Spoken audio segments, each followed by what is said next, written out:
गाते को सानाम को जोहार।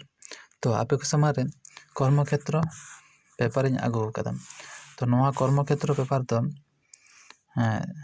23 डिसेम्बर 2023 रे नाग कना।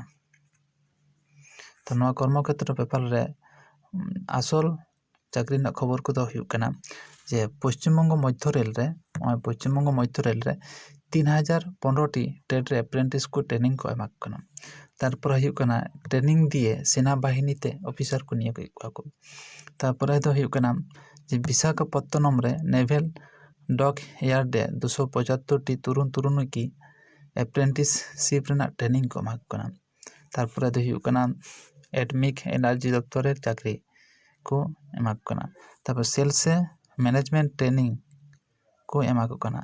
तारपर उत्तर पूर्व रेल रे 1104 टी ट्रेड अप्रेंटिस ट्रेनिंग